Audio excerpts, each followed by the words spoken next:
Hello, everybody. Thank you very much. And today I'm signing two very important executive orders on quantum technologies that will strengthen America's place as the world leader in this very important emerging field. I want to thank Secretary of War Pete Hegseth, who's with us, Secretary of Commerce Howard Lutnick, Secretary of Energy Chris Wright, Director of the Office of Science and Technology Policy Michael Kratsios. Thank you, Michael. Director of OMB Russ Vogt, who's cutting the budget by probably 40 to 50% this year. We're going to end up with a balanced budget. And National Cyber Director Sean Cairncross. And I appreciate all of you being here. Thanks as well to Chief Technology Officer of the United States, Dr. Ethan Klein. Ethan, thank you very much. Director of the National Quantum Coordination Office, Dr. Brad Blakestad, and Chief Information Officer of the Federal Government, Greg Barbacia, for joining us today. Thank you very much, fellas. It's great. We're also honored to be joined by Google President Ruth Porat. That's a big position, okay? Google President, that's as big as being President of the country, I think. There aren't too many. IBM CEO Arvind Krishna, who's a great man, who's a really great job. What a job you've done. I used to have that stock when it was much, much lower. I brilliantly sold it when I became president. That was not a good move. And Inflection CEO Matthew Kinsella, as well as Nobel Prize winning quantum physicist John Martinez. Great going. Should you tell them how many years ago it was? Well, about 40 years ago. That's pretty good. Yeah. And you still look good. Thank you. Great job. I've been waiting for one of them, too. They don't think 8 wars is enough, you know. I have to do 12 or 13, I think, even though nobody's ever done one.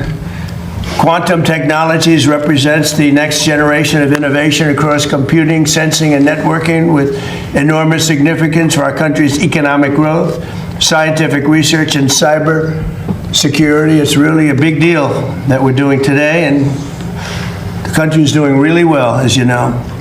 In 2018, I signed the National Quantum Initiative Act into law, which led to doubling the federal government investment in quantum research and development. I think you all know about that.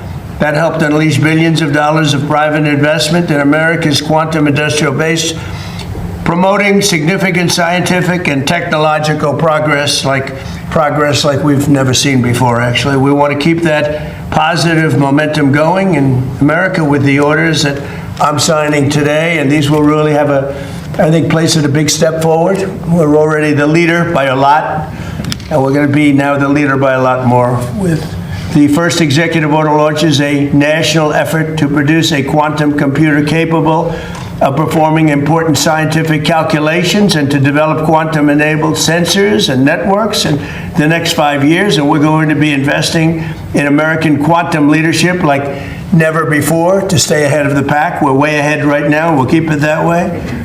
The second order I'm signing directs federal agency to transition to what is called quantum cryptography. Do anybody know what that is?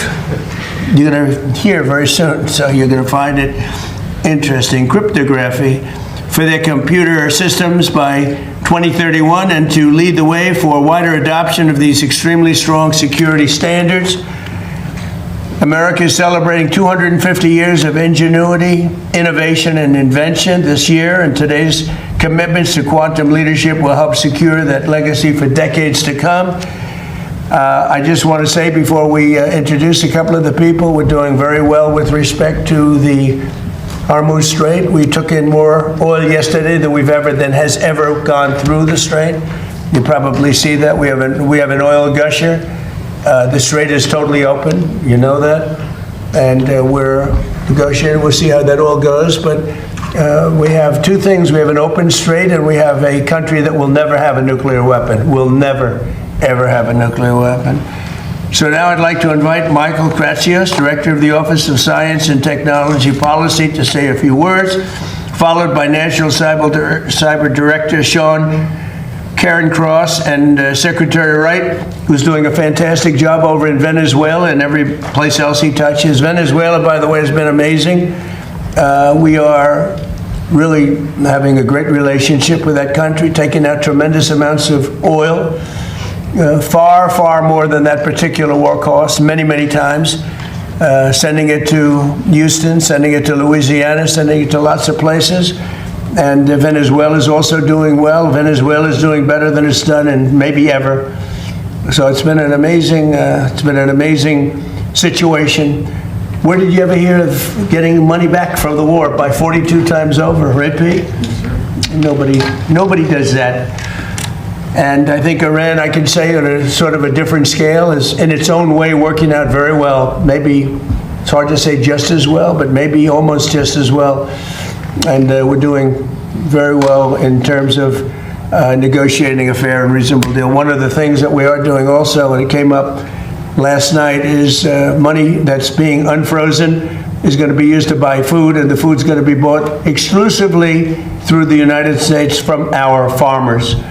And corn, soybeans, all of the things they need are going to be bought from our farmers. So our farmers are very happy. I've had a lot of calls. They were very happy about that. So now I'd like to ask Michael.